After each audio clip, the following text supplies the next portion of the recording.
Bom, boa tarde. Olá, chefe Kiko Martins. Muito obrigado por ter aceitado o nosso convite de conversar aqui na Storytelling Academy. Obrigado eu é que estou contente de poder parar um pouquinho e poder partilhar um pouquinho o que é a minha vida nos últimos 41 anos e especialmente com pessoas que estão ligadas a uma área que eu acabei por, durante alguns anos da minha vida, também estar ligado, porque muita gente não sabe, mas eu acabei por estudar gestão de marketing e mais provavelmente era para estar sentado numa cadeira a trabalhar com vocês do que propriamente numa cozinha a trabalhar com peixes e vacas. Olha, então, nem a propósito, deixa eu fazer então a sua apresentação, que a minha primeira pergunta tem logo a ver com isso, tá bom? Então, vamos lá. O meu tio Olavo repete muito uma frase que tem muito a ver com o nosso convidado de hoje. O tio Olavo costuma dizer: eu não sei qual é o sentido da vida. Eu só continuo por aqui porque eu gosto muito de comer. E é isso. Comer e comida. Verbo e substantivo se alimentam um do outro e de outras palavras. Comer, beber, amar, viajar.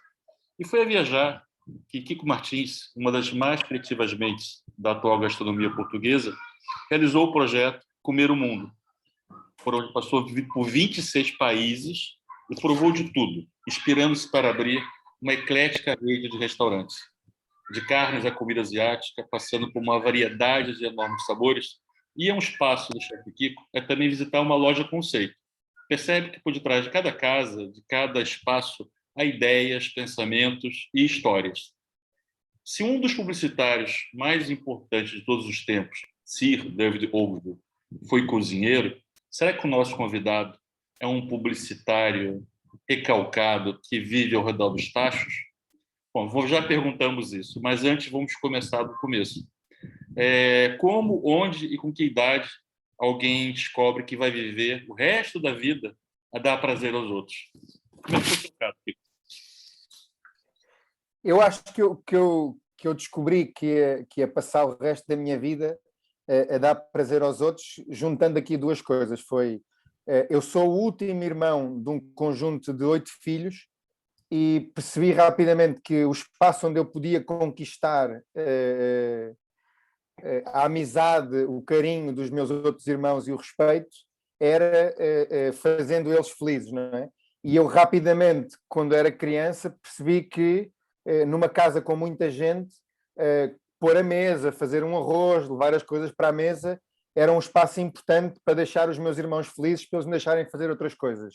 Eu acho que desde muito pequenino, desde os meus 9 anos, mais ou menos 8 anos, que vivia muito tempo na cozinha, sem qualquer tipo de noção que queria ser cozinheiro, mas era muito reflexo da minha personalidade, por ser uma pessoa enérgica, com muita atividade. Eu gostava de estar muito tempo na cozinha, a fazer. Eu vivia no Brasil, nessa altura, no Rio de Janeiro, a fazer as coisas tradicionais brasileiras, os brigadeiros, muita doçaria, muita coxinha de galinha, muitas empadas de galinha com aquela massa esfarelada, e vivia muito tempo enfiado numa cozinha. Você é carioca. Sou carioca, sim, exatamente. Já nasceu no Rio, é isso? Nasci no Rio e vivi na Marquês de São Vicente, estudei no Colégio Teresiano. Okay. Eu pensei que você ia dizer que Até nasceu aos no meus... Marquês de Sapucaí. Eu falei, calma, é carioca, mas não tanto, né? Não, não tanto. mas sua Não tanto. família é portuguesa ou é carioca, ou é brasileira? A minha família é portuguesa, a minha mãe nasceu em Pernambuco também, nasceu no Brasil também, em Recife, em Pernambuco, mas só por motivos de negócios do meu avô, e nós na altura do 25 de Abril fomos para o Brasil. O meu pai teve que ir para o Brasil, o meu pai estava ligado a um partido político, o CDS, e tivemos que ir para o Brasil fugir um bocadinho aqui ao clima mais instável político em Portugal. E eu acabei por nascer no Rio, mas a origem da minha família sempre foi Portugal. Eu antes de ver Portugal com os olhos, eu já sentia Portugal na barriga, porque mesmo moleque, mesmo criança, com 10 anos, era clássico eu comer um tocinho do céu, era clássico eu comer uma alheira, uma farinheira, era clássico eu comer comida portuguesa. E por isso acho que cresci muito nestes dois mundos. Os sabores tropicais brasileiros e os sabores mais intensos transmontanos, porque a minha família é do norte de Portugal, é de Trás-os-Montes. Ou seja, né, você viajar para tantos países não é acidente, né? Você já nasceu já um pouco assim, né? Na barriga estava em Sim, Portugal, pequeno estava no Rio, mas devia vir a Portugal também com alguma frequência. O seu sotaque original é carioca ou é lisboeta? não, se a gente puder, a gente pode começar a mudar. Eu começo a falar carioca e ninguém vai perceber que eu sou português, não tem nem chance. É? Mas eu já moro aqui há 32 anos, eu já virei português, já nem tem nem chance, fica meio estranho. Agora o pessoal vive falando com sotaque carioca. Mas Eu nem consigo, eu então, sou carioca, mas não consigo fazer esse sotaque mais não. Eu tô com a caminho há 30 anos e já perdi a, isso. a minha mãe vive aqui desde os. Ela nasceu em Pernambuco, como eu dizia, com 10 anos veio para Portugal e depois, mais tarde, foi passar os tais 15 anos ao Brasil, entre 74, a altura da Revolução, e 90. E a minha mãe, mesmo tendo vivido dos seus 82 anos, 25 anos deles no Brasil, a minha mãe entra no avião e a aeromoça é brasileira e rapidamente começa a falar com sotaque brasileiro. É impressionante. É uma característica desta família que é a pouca personalidade a nível vocal nossa. Nós somos um bocadinho camaleónicos, ganhamos rapidamente os sotaques. E acontece a mesma coisa em Portugal. Eu vou para o Algarve e começo a falar algarvio e para o norte. É uma característica meio esquizofrénica, mas que existe aqui dentro. Tá bom, aí você estava nessa alcateia de irmãos, né? São 8, né? Nesse pack, né? E você é de qual? É o mais novo, é o do meio? É o Eu mais sou o velho? mais novo, sou o último da linha, sou o oitavo filho. E por isso fui aquele que fui mais mimado, não é? Porque o último filho é sempre mais apaparicado, acho eu, mas Diz a também lenda foi. que também é o último a comer. Foi por isso que você começou a fazer a sua comida, talvez, para ter Eu acho que mais. era aquele que tinha mais dificuldade de agarrar no bife, foi quando eram 8 bifes a chegar à mesa, eu ficava sempre com aquele que tinha mais nervo ou era mais pequenino. Mas acho que foi uma sorte, acho que tive uma família muito eclética, não é? Eu tenho um irmão, desde irmãos médicos, advogados, engenheiros, agrónomos, completamente em profissões muito diferentes e nunca, eu acho que os meus pais nunca te esperaram ter um filho cozinheiro, não é? Eu comecei com esta ideia de ser cozinheiro muito mais tarde, eu venho do Brasil com 10 anos e faço uma vida normal em Lisboa, na cidade de Lisboa, vou crescendo como qualquer adolescente de classe média em Lisboa, estudando, tendo os meus interesses, surf, futebol, normalmente. Depois, a determinada altura na vida, eu estava na Católica, na Universidade Católica, foi para onde eu entrei, e passei para uma universidade que era o ICHEM, que é para tirar marketing, exatamente, e a meio do curso começo a perceber que não era muito por aí que eu queria seguir a minha vida. Não é que eu não gostasse de marketing, muito pelo contrário, gosto muito de publicidade, marketing, de criar ideias, de pensar em formas de valorizar artigos e pessoas e ideias, mas tinha clara noção que gostava mais, havia uma área que me deixava mais inquieto. Eu, na altura, trabalhava como voluntário numa comunidade que é a Comunidade de Vida e Paz, que aquilo que a Comunidade de Vida e Paz utiliza a comida como bengala para, no fundo, chegar às pessoas no meio da rua. E nessa altura eu comecei a perceber que gostava muito de trabalhar com comida. A comida tinha este elo muito humano que nos faz conectar, não é? Nós quando combinamos alguma coisa com alguém, nunca dizemos vamos conversar, nós vamos tomar um café, não é? Nós quando propomos algum programa, ou é tomar café, ou é jantar, ou era como o seu avô dizia, o seu tio dizia, que continuava aqui exatamente por isto, não é? Por este sabor que a comida tem, mas que é um sabor muito proveniente daquilo que nós captamos uns dos outros. E foi aí que eu disse que queria viver numa cozinha, ou pelo menos experimentar uma cozinha. Comecei por Lisboa, na Estufa Fria, que é um restaurante que há na Ajuda, e comecei-me a apaixonar por este mundo por várias razões, porque é um mundo enérgico, completamente disfuncional, completamente recheado de pessoas de todas as classes sociais possíveis, muito caótico, mas com muito método e com muita organização. E eu sou uma pessoa que gosta das coisas muito bem organizadas.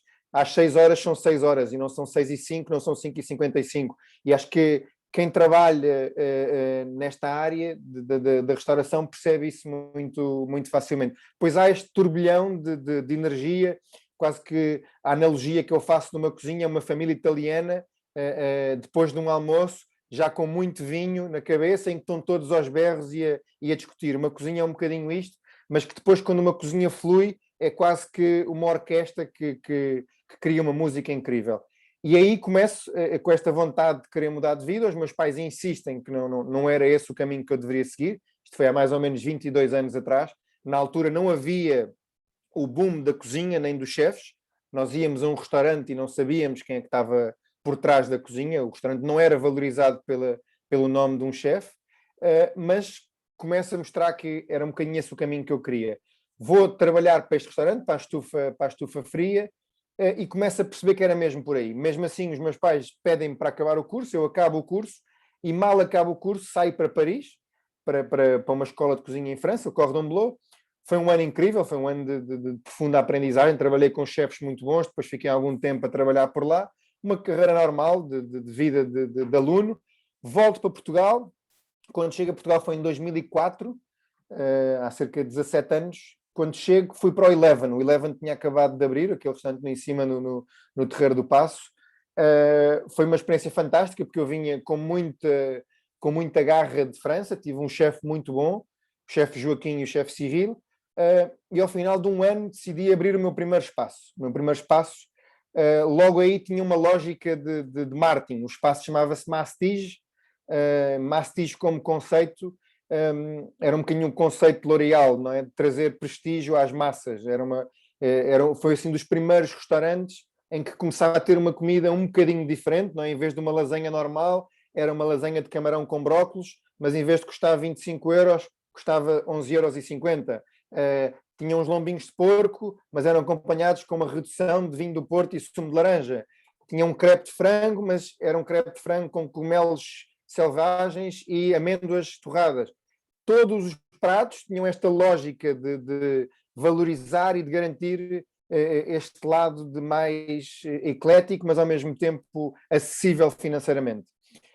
Foi nesse restaurante que comecei a perceber a importância de duas coisas, da gestão e da valorização enquanto produto restaurante e enquanto produto enquanto produto de chefe de cozinha como identidade de uma marca.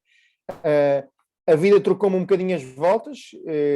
Havia uma empresa que era a Mandala, acho que não sei se ainda existe a Mandala, e que fazia o Contra-Informação e alguns programas, e aí trabalhava a minha mulher, a minha atual mulher, e ela conhecia no restaurante como cliente, e depois pronto, apaixonamos e acabamos por ir passar um ano a Moçambique. Eu sempre tive estas duas grandes paixões na vida, que foi a área social, que trabalhei muito com sem-abrigos e com idosos e na prisão de Caxias, e também a parte da cozinha. Quando nos casamos, decidimos largar tudo, eu larguei o restaurante e fui um ano trabalhar como missionário para Moçambique, para a cidade da Beira. Ou seja, aí durante um ano trabalhei ligado a esta ONG, que são os Leigos para o Desenvolvimento, e foi um ano muito importante, por várias razões, mas principalmente porque foi um ano em que desacelerei, acalmei um bocadinho a hiperatividade da cozinha e montei, como dizias há pouco, esta volta ao mundo que passava por estar em 26 países durante 14 meses. Se calhar o melhor era passarmos um bocadinho o filme e eu ia também narrando um bocadinho a viagem. Tá bom, então que eu vou. Eu adorei que o Kiko falou assim: é melhor você passar que você tem mais jeito com essas coisas de tecnologia. Não é bem verdade.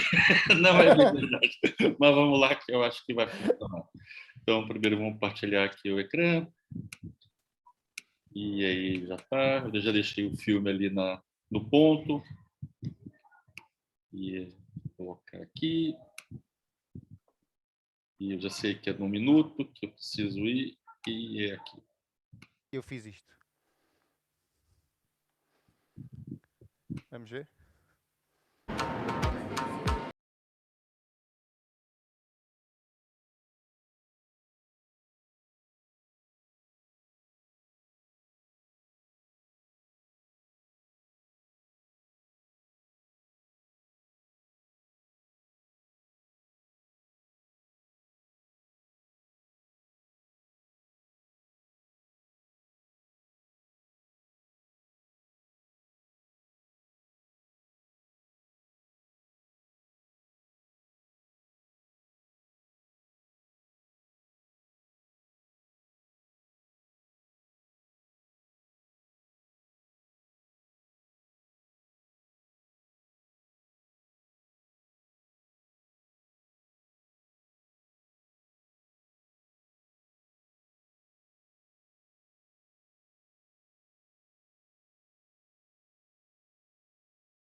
Estamos aqui com o Sato-san, um senhor que nos vai explicar e vai-nos fazer uma visita guiada à volta das suas vacas.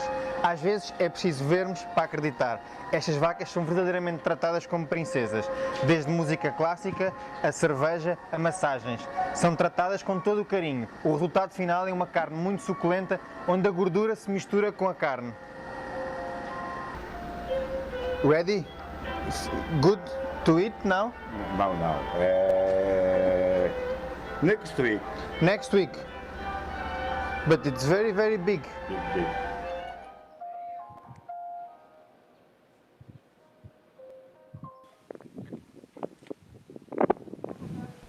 Estamos a 15 km da fronteira com a Arábia Saudita. Talvez por isso que aqui se usem estes bidões que convencionalmente são utilizados para transportar petróleo, o ouro negro, para cozinhar. O que é que vamos fazer? Vamos colocar os bidões dentro da areia, depois colocamos um pouco de lenha, esta se transformará em brasa e é aqui que vamos cozinhar o nosso frango à moda do deserto. Frango com batatas, cebolas e tomate.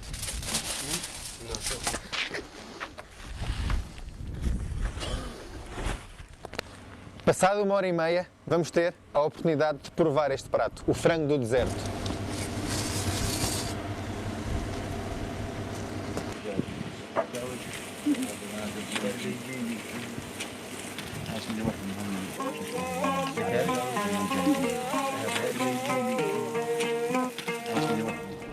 ¿Cómo se llama? Estas miñoquitas. Estos son los gusanos de maguey. ¿Pero puedo comerlo así? Sí, lo puedes probar.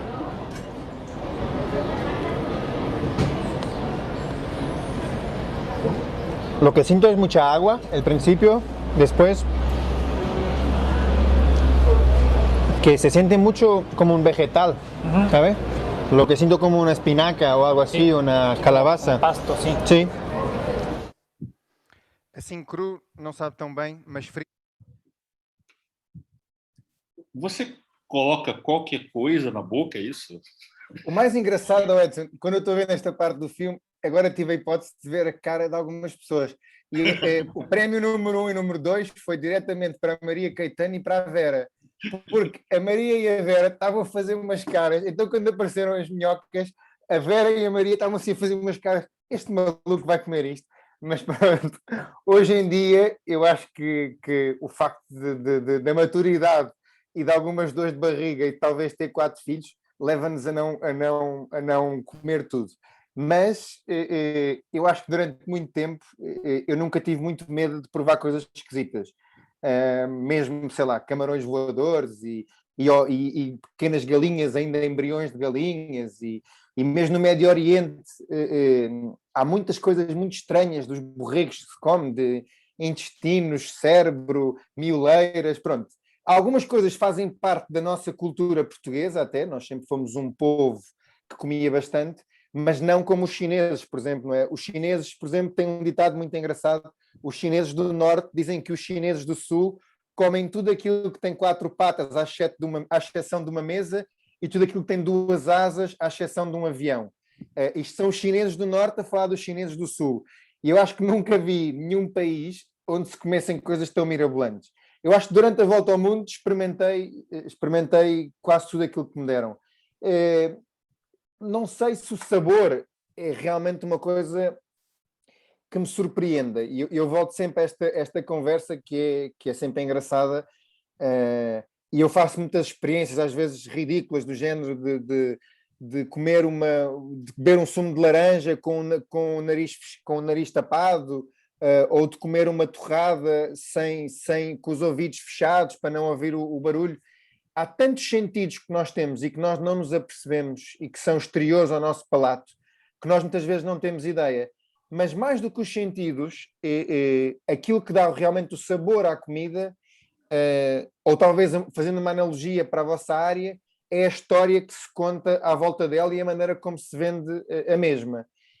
Eu muitas vezes peço às pessoas para fazer o exercício de pensarem em qual é que foi a melhor refeição da vida delas. E muitas vezes a melhor refeição que nós já tivemos até hoje nunca foi aquela que provámos o melhor foie gras, ou o melhor carabineiro, ou a melhor feijoada brasileira, mas foi muitas vezes aquela que estávamos rodeados das pessoas que nós mais gostávamos.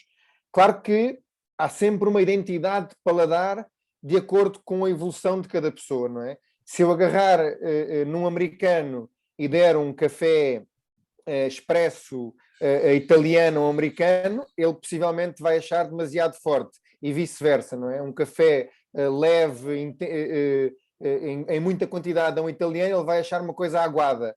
No entanto, o nosso património de paladar interfere, mas mais do que a interferência que possa ter o nosso património de paladar, aquilo que realmente eu acho que interfere muito é a envolvência de quem está ao nosso lado.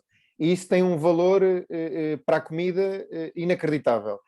E por isso é que às vezes perguntam-me aonde é que foi a melhor experiência gastronómica que tiveste, e é complicado responder essa pergunta, porque duas questões, não há nada absoluto, não é? Os melhores e piores é uma coisa que eu odeio na vida, aquelas frases, o melhor bolo de chocolate do mundo, o melhor não sei o quê, são frases que me deixam sempre um bocadinho incomodado, e depois porque é o melhor naquele momento e pode ser o pior noutro momento.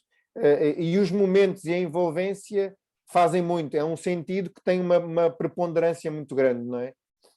Tem alguma coisa que você não gosta? Aí você vai responder chocolate. Ou vai responder, sabe aquela coisa que mais... Não, tem algo que você... Tem algum sabor que você não gosta? Das coisas que eu claramente... Tem sabores que eu não gosto, tem sabores que me deixam incomodados. Coisas muito gelatinosas, com texturas muito É mais gelatinosas. a consistência do que o sabor, às vezes, né? Eu às vezes comer uma coisa... Por exemplo, uma pele de porco, não é? A pele de porco cozinhada e depois picada em salada, que é uma coisa típica da orelha, por exemplo. Por exemplo, tem uma consistência que eu não gosto. A pele de porco, se for muito cozinhada, tem uma consistência demasiado gelatinosa que eu não acho muita graça. Agora, se calhar, se for uma pele de porco que for envolvida com ovo e farinha e for feito um hambúrguer e for colocado num pão crocante, só o sabor daquilo é ótimo, não é? Porque o porco é talvez um animal dos animais mais deliciosos que há no mundo e que se come desde a orelha até aos pés, não é? Por isso é só uma questão de nós sabermos dar a roupagem certa e trabalhar da forma melhor para o produto. Okay. Vamos falar um bocadinho... Agora deixei de te ouvir. E agora? Ouve? Agora ouve? Agora estou ouvindo, Edson. Vamos falar um bocadinho dos teus restaurantes, porque também é uma maneira de misturar os temas, ou seja, a concessão do restaurante também é um projeto de marketing, também é um projeto de comunicação, também é um projeto de contar histórias, né? E, como eu falei na sua apresentação, visitando os seus espaços, sinto muito isso. Vamos aqui ver... Eu separei aqui algumas fotografias. Claro. Aqui algumas fotografias dos seus espaços. E se calhar a gente podia, para quem não conhece, todos conhecem, vamos lá aqui, por exemplo. Antes de mais, né, isso aqui foi uma notícia que saiu quando você fez a Volta ao Mundo, que é a sua esposa, certo? Exatamente. Vamos começar pelo talho, né? O talho, para quem não conhece, é o Pela da FCB, inclusive. O talho, ele é um talho, literalmente. Você entra na entrada do talho, tem carnes, tem peças de carnes que você pode comer e cozinhados, preparados, você pode finalizar em casa, né?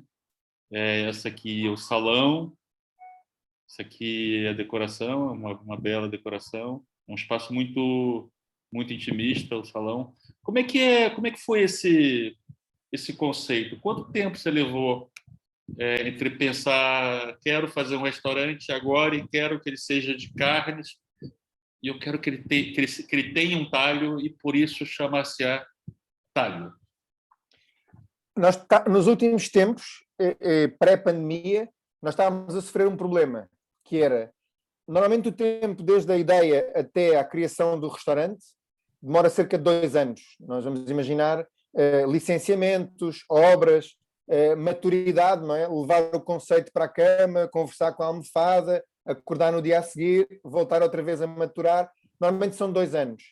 E aquilo que estava a acontecer na restauração em Portugal era, nós começávamos a ter, no final de 2019, demasiada oferta para a procura que nós tínhamos.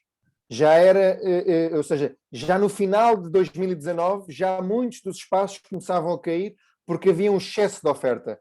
Se nós olharmos para o setor da restauração e olharmos para 2019 e para 2015, fazemos ali 4 anos de compasso, a quantidade de restaurantes novos que apareceram, bonitos, bem decorados, com bons conceitos, bem pensados, fácil de captar os clientes, com preços acessíveis entre os 25, ou aliás, até menos, entre os 15 e os 25 euros, foi uma loucura. Por isso já vivíamos uma época de boom da restauração, uma época de excesso. Esta pandemia depois veio trazer outras coisas que podemos falar um bocadinho sobre elas. Mas eu acho que, contando um bocadinho o exercício que aconteceu na origem do Talho, que foi o primeiro espaço desta sequência de restaurantes, o Talho foi um espaço que eu, quando chego da volta ao mundo, a minha ideia inicial não era abrir um restaurante de carnes. A minha ideia inicial era abrir um restaurante para 12 pessoas, com um sentido simbólico dos 12, em que eu ia fazer uma experiência de volta ao mundo àquelas 12 pessoas que iam ali. Iam viajar pelos 5 continentes, não só gastronomicamente, mas também culturalmente, a nível de partilha de informação sobre a identidade gastronómica de cada um desses países. Eu comecei a andar com esta ideia. Eu, quando chego da volta ao mundo, estamos mais ou menos na primeira grande crise dos últimos 20 anos, não é? Foi esta da pandemia anterior, foi ali 2009, 2011, e foi a altura que eu cheguei da volta ao mundo, e comecei com esta ideia e a falar com alguns amigos meus, chefes da praça, que tinham restaurantes montados para este ticket mais alto, dos 100, 150, 200 euros. E todos começaram-me a desaconselhar de abrir um restaurante nessa linha. Todos diziam, pá, nem pensar, não abras um restaurante gastronómico, nesta altura estamos em crise, abre uma coisa mais acessível. Eu sempre gostei muito de fazer diferente, sempre foi uma coisa que me caracterizou, foi querer fazer coisas únicas e distintas. E eu comecei a andar a pé por Lisboa, que é um exercício que eu faço muitas vezes e que gosto muito. Gosto de andar a pé. Andar a pé para quê?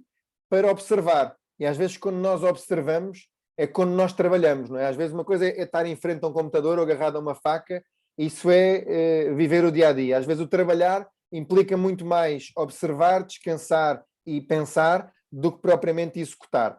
E acho que foi a andar por Lisboa que comecei a ver que o setor dos talhos, há 10 anos atrás, há 11 anos atrás, estava completamente estagnado. Uma pessoa ia a um talho, o talhante quase que agarrava em dinheiro e agarrava na carne ao mesmo tempo. Não era uma coisa que estava desenvolvida, não havia design, não havia marca, não havia cuidado, não havia produtos pensados para simplificar o dia-a-dia das pessoas em casa, uma vida muito ativa, e aí surge a ideia de abrir um talho. Eu rapidamente tinha noção de que, se quisesse ir longe, tinha que ir acompanhado, não podia ir sozinho, por isso convidei 2 pessoas com valências diferentes para fazer parte deste projeto comigo.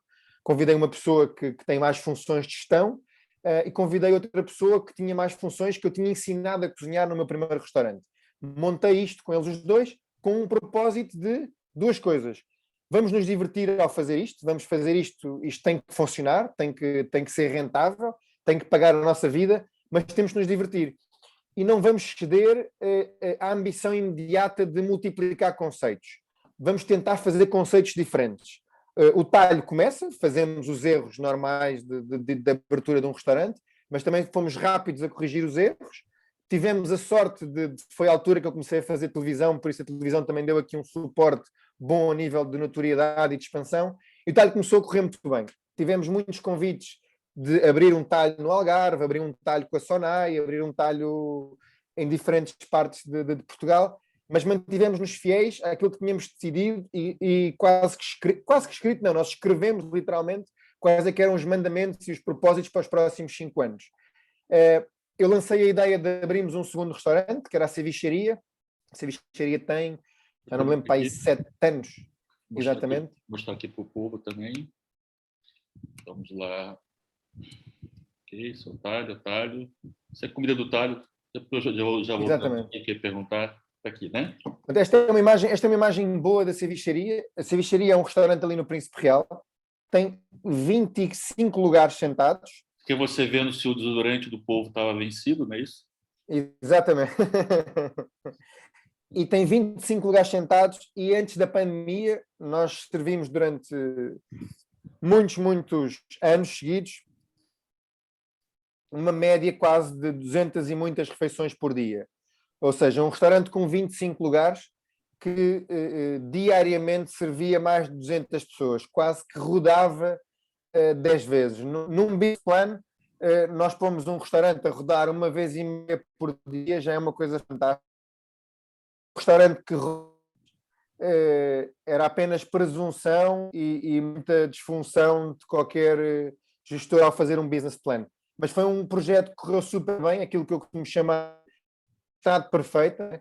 Foi a localização, o timing perfeito, a emenda perfeita, a decoração perfeita, o nome, ter lá um polvo em cima, foi tudo perfeito. De onde veio o Só não polvo? foi Foi perfeito, foi aquilo sua? que nós sentimos quando... O A polvo ideia do polvo, em termos de decoração, foi talvez a única ideia minha, porque o resto é sempre o meu irmão. O meu irmão queria pôr uma ostra e eu disse, vou fazer um polvo. E o meu irmão disse, vai ficar mal.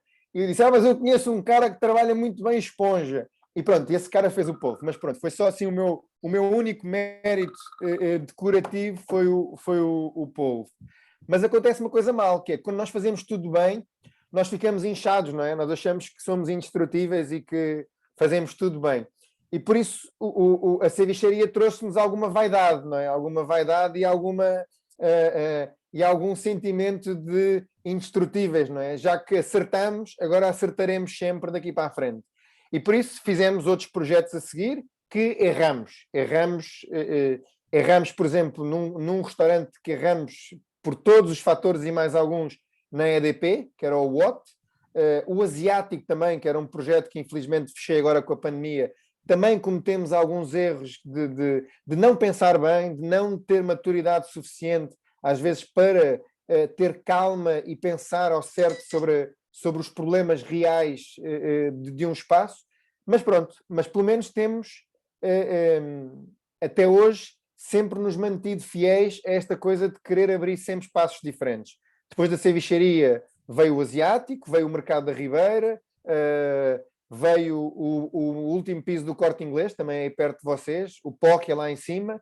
Todos eles têm um ADN diferente. O último foi o Boteco, que é inspirado na minha infância e no Brasil, que fechei na pandemia e voltarei a abrir, mas todos eles tentam partilhar uma cultura de um país, todos eles tentam partilhar uma interpretação minha de algumas coisas que eu vi nesses países, não é? No Boteco, tanto se come uma feijoada brasileira, mas também se come uns croquetes de feijoada brasileira. E, aliás, a cevicharia... eu fui teste do croquete. Eu estava Exatamente, você foi almoçando no teste do talho, croquete no ele me deu talho. um croquete de presente para eu testar e aprovei. Ou seja, então, na verdade, eu tenho uma grande contribuição nesse restaurante. Que foi o último jantar que eu tive antes da pandemia. Até agora tem que ser o último e o primeiro, que a gente abre daqui. O primeiro já não será, não é? Porque já deve ter ido a alguns, sim. Não, que a pandemia ainda existe, né? Mas, assim, foi o último, vai ser tipo assim, eu fui jantar e no dia seguinte estava de quarentena. Ou seja, eu nunca mais voltei a nenhum restaurante em situação não pandêmica, tá? Fica também, voltarei lá então para pós-pandemia. Queria mostrar aqui fotografias do Boteco, então, mas conta mais do Boteco. Não, o Boteco foi o último projeto. Ninguém pensaria, vamos colocar um restaurante brasileiro na zona mais turística de Portugal, não é? Isto em termos de negócio não faz grande sentido, não é? Ou seja, nós estamos a agarrar a zona mais turística de Lisboa, ou seja, em frente à Praça de Camões, aliás, na Praça de Camões, colocar um espaço com uma identidade brasileira, ou seja, é algo que não na cabeça de muitos... Que prato é esse aqui? Isso é um mil folhas de pastel de nata, inspirado aqui um bocadinho entre Portugal e Brasil, com um gelado de goiaba. Também alguns pratos tinham esta brincadeira de misturar Portugal e Brasil no mesmo prato. Aqui? Isso acho que era já não sei se eu não consigo ver bem a fotografia, mas isto era um camarão-tigre com um molho baiano, com leite de coco e malagueta biquinho. E os pastéis? Pastel de vento, que é um pastel típico brasileiro, que há muito em São Paulo, no meio da rua, assim, os grandões. Pastel de feira. Pastel de feira. Pastel de feira, sim. A gente morre de encontrar uma azeitona, ganha um fusca.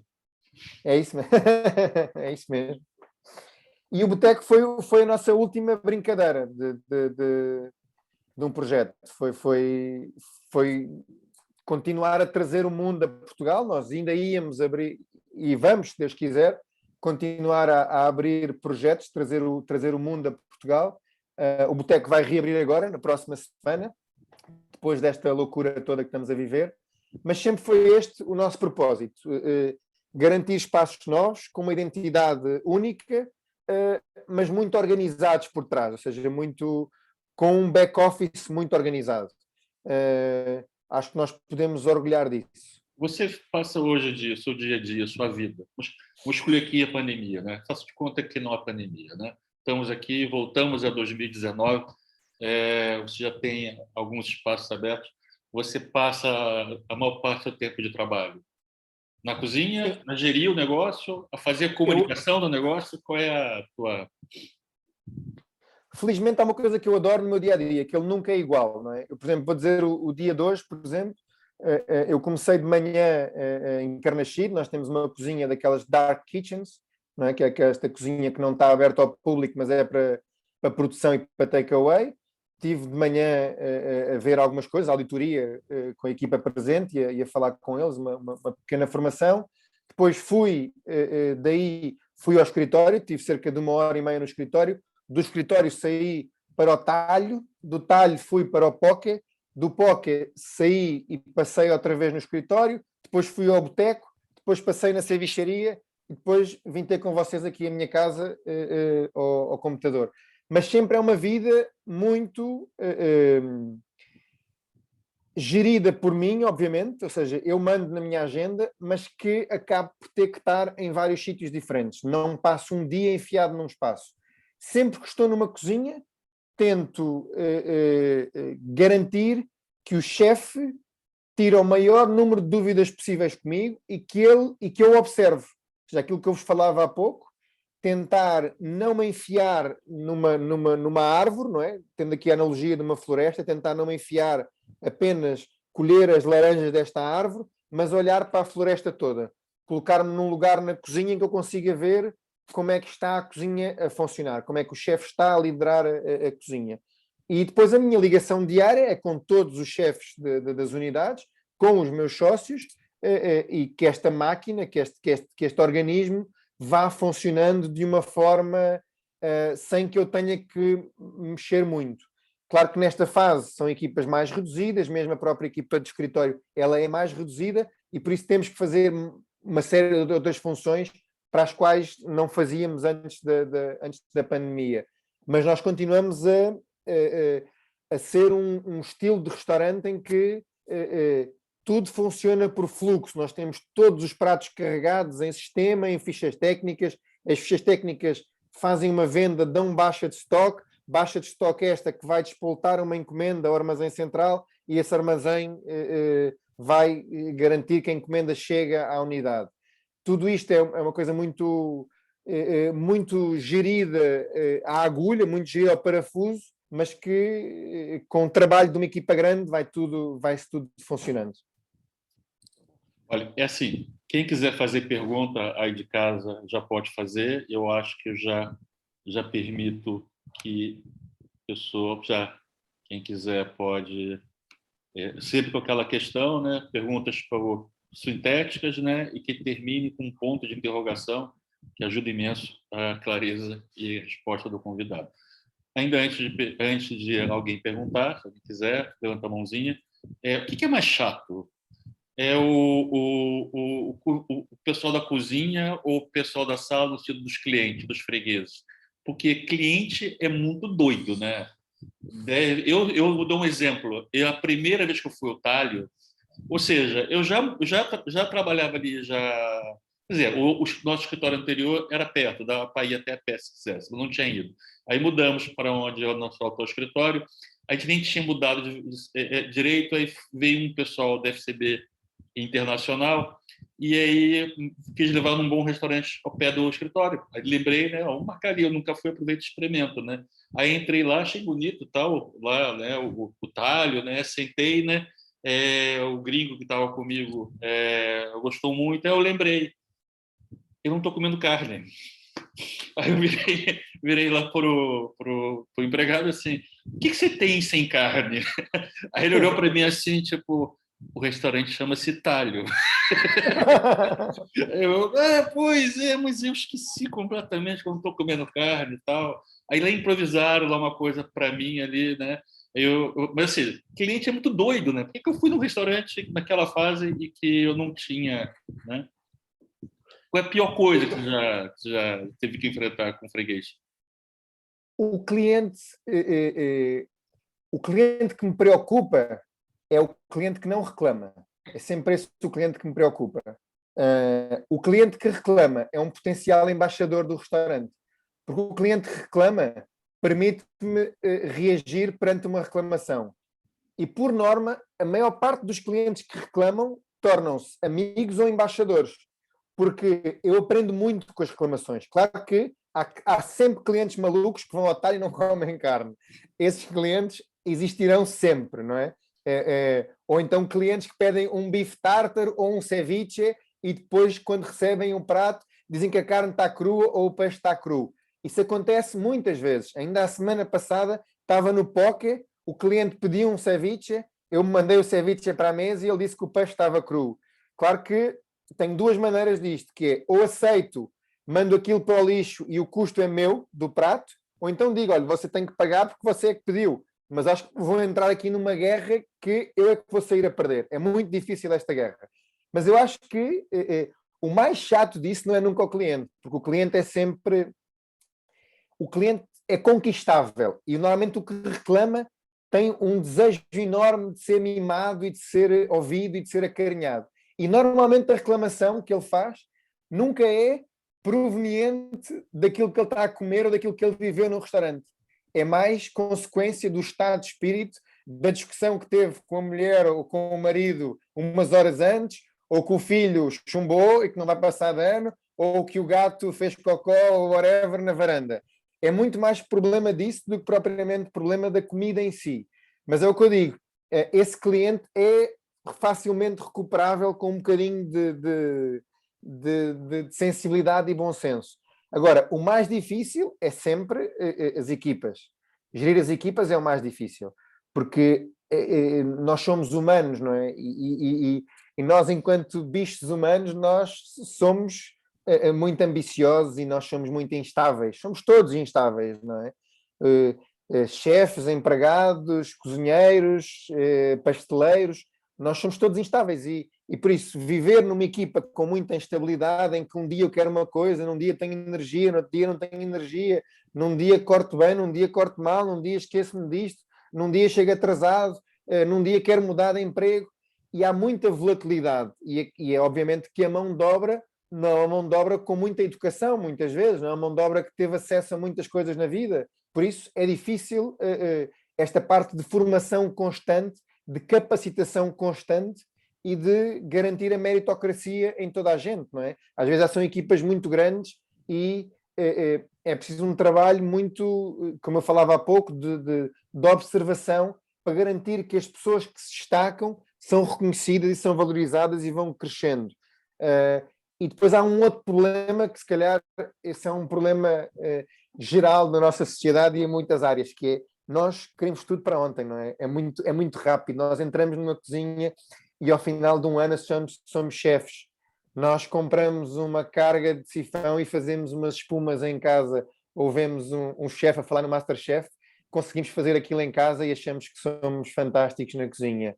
Nós todos queremos trepar e crescer de uma forma muito, muito imediata. E o mundo não é assim, a vida não é assim, né? Não é só na cozinha, em muitas áreas. Nós precisamos de comer, como se diz no Brasil, muito arroz com feijão e levar muita carga de ombro e cair muitas vezes no chão, ganhar resiliência, ganhar estômago para saber tomar as decisões na vida, porque o mais difícil não é o esforço físico, o mais difícil é o esforço mental, é o esforço de gerir equipas, de liderança e de pensar o futuro das pessoas amanhã. E por isso é o que desgasta mais no dia a dia. Tem um amigo meu lá no Brasil que trabalhou em publicidade e trabalhou em restaurante, trabalhou em cozinha, né? Depois virou chefe, né? Mas ele teve aquela fase que ele não era chefe, estava na cozinha, né, e estava querendo, né? e ele falava assim, isso é muito parecido com o departamento criativo, muito parecido. As reações das pessoas, a índole. A única diferença é que, em vez de caneta, a gente tem facas na mão. O que torna a coisa um pouquinho preocupante de vez em quando. Eu sei, ele não estava exagerando, é mesmo um bocado. O mito aproxima-se da verdade. E você era assim? Eu acho que eu também, eu acho que eu lembro-me, eu acho que é bom alguma inquietação e alguma vontade em crescer e alguma vontade em evoluir, porque é isso que nos faz também crescer na vida. E nem todos temos o mesmo ritmo. Eu acho que há pessoas que aprendem mais rápidas do que outras e há pessoas que evoluem mais rápidas do que outras. Eu, por exemplo, quando cheguei a Portugal, entrei para o Eleven e saí passado, já não me lembro, 8 ou 9 meses. E houve amigos meus que ficaram lá durante 3 e 4 anos. Fiz bem ou fiz mal? Acho que fiz bem. Eu tenho pessoas comigo que trabalham comigo há 9 anos, não é? Tenho outros que trabalharam comigo durante 2 dias. É um bocadinho incerto. Agora, eu acho que esta constante saltar constantemente de espaço em espaço, e há muito isto hoje em dia, não é? Às vezes eu largo um emprego por 5 euros, por 10 euros, por 20 euros, calma. Vamos ganhar cal nos pés, vamos ganhar estofo, vamos ganhar maturidade. E isso demora o seu tempo, as coisas não se fazem em 2 dias. O chefe, hoje em dia, e você é um bom exemplo disso, aqui em Portugal, também é uma figura midiática. Por um lado, se calhar que tem que ser mesmo, né? Que é uma coisa muito competitiva, né? Estar nos meios, aparecer, atrai público para casa, né? Uma coisa alimenta a outra, mas nem todo mundo tem jeito. Você tem jeito, você é um bom comunicador, vê se pela essa conversa que a gente está tendo agora, né? Nesse momento, você está associado com que marcas? Você tem algumas marcas nesse momento que você tenha contrato fixo? Não, eu sou embaixador de algumas marcas, sempre foi uma coisa que eu tentei gerir com muita sensibilidade, porque não queria sobrecarregar. Eu já dou a cara para os meus restaurantes, agora dar a cara para mais coisas foi sempre uma coisa que eu tentei não andar em muitos sítios. E sempre tentei que fossem relações duradouras, ou seja, aquilo que eu faço com todas as marcas, que são a Pesca Nova, a Bosch e a Nespresso, de café, são relações que eu tenho há pelo menos 4, 5 anos com quase todas elas. E são coisas que se vão renovando e são marcas que eu me revejo. Eu revejo muito na Nespresso, por exemplo, é uma marca que desde há 5 anos trabalho com eles e temos vindo a fazer um trabalho muito engraçado, mas sempre foi uma parte que eu tentei não sobrecarregar, ou seja, não andar em muitas coisas ao mesmo tempo. Tentei sempre me proteger um bocadinho em relação a isso. A parte de comunicação, eu acho que é uma opção. Eu acho que eu conheço grandes chefes em Portugal que não comunicam, que não são pessoas comunicativas, não é? O Ricardo Costa, o chefe Hans do Algarve, o chefe Lionel, são pessoas que ninguém conhece, mas são grandes chefes, são grandes mestres da cozinha. Há outras pessoas que têm uma vertente mais social e uma valência para isso. Ou seja, eu nunca procurei isto. Ou seja, como é que eu até posso contar uma história engraçada. Eu, quando fui dar a volta ao mundo, eu não ia levar uma câmara para filmar. A câmara de filmar apareceu 2 dias antes e foi uma oferta da minha mãe para a viagem. E eu lembro-me de estar com a Maria, antes de começarmos a viagem, um dia antes, que nos lembramos, olha, era engraçado termos um microfone, fomos comprar um microfone para ligar à máquina e começamos logo no princípio da viagem a fazer pequenas experiências, como aparecia no filme há bocadinho, a relatar aquilo.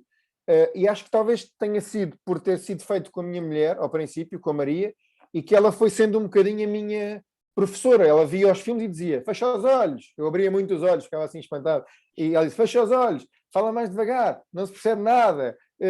Tens que usar palavras que sejam mais fáceis. Ia-me dizendo um bocadinho. E lembro-me quando chego a Portugal, eu lembro-me de estar no talho, numa das primeiras noites, num serviço horrível que tinha acabado, ou seja, acabei o serviço tipo às 11h30, meia-noite, fui para casa, eu morava na altura em Miraflores, e depois fiz aquela coisa tradicional que muitos de nós fazemos, que é agarramos o telemóvel à 1 da manhã na cama e clicamos, não no dia seguinte, porque já passou da meia-noite, já é esse dia, e vemos aquilo que temos planeado para o dia seguinte. Eu tinha um casting de manhã, às 8h30 da manhã, no LX Factory, para uma coisa da Shine Iberia, que era uma coisa que era o Chef's Academy. E depois fui ler esse e-mail, li o e-mail que nunca tinha lido com atenção, tinha lido diagonal, e li esse e-mail com atenção, e o e-mail dizia que eu no casting teria que fazer um prato de autor e que teria que levar os ingredientes para a preparação desse prato de autor. Eu fui ao frigorífico, encontrei uma courgette e 2 ovos, pensei, são 1h30 da manhã, estou em Miraflores, o talho fica nas Avenidas Novas, não vou de certeza nenhuma. Liguei à minha mulher e disse, olha Maria, tenho aqui o casting amanhã, não vou fazer o casting, só tenho 2 ovos e uma courgette. E as mulheres, com o bom senso tradicional que lhes compete, disse, não, tu vais ao casting, leva os ovos e leva a courgette e desenrasca-te, porque tu sabes desenrascar.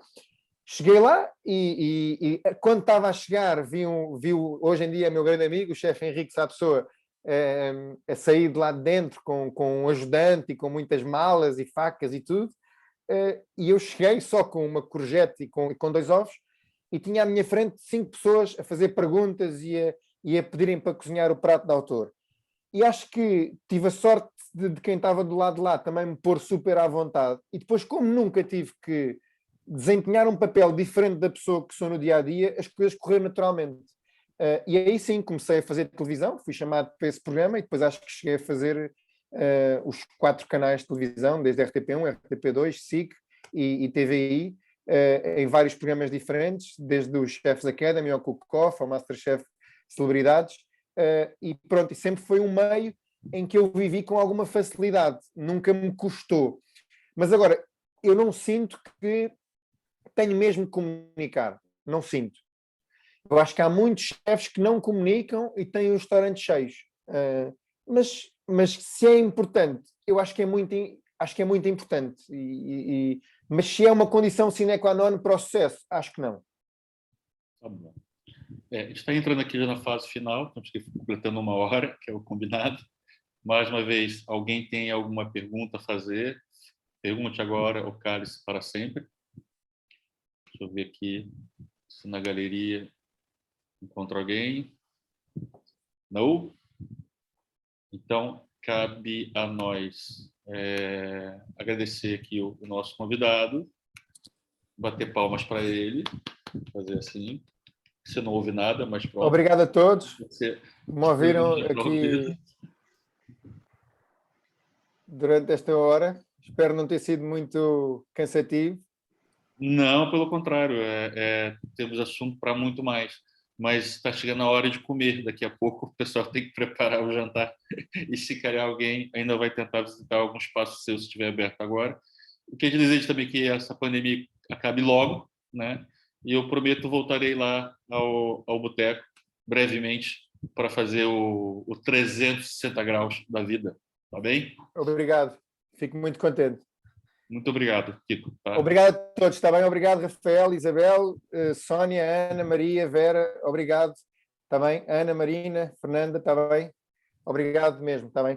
Foi bom estar aqui um bocadinho com vocês e partilhar um bocadinho do dia-a-dia e daquilo que é a minha vida também. Ajuda-me a pôr as coisas em perspectiva. Eu acho que quando escrevemos e quando falamos, acalmamos-nos interiormente e ganhamos perspectiva. Por isso, obrigado, está bem? Muito obrigado. Tchau, tchau. Valeu, obrigado.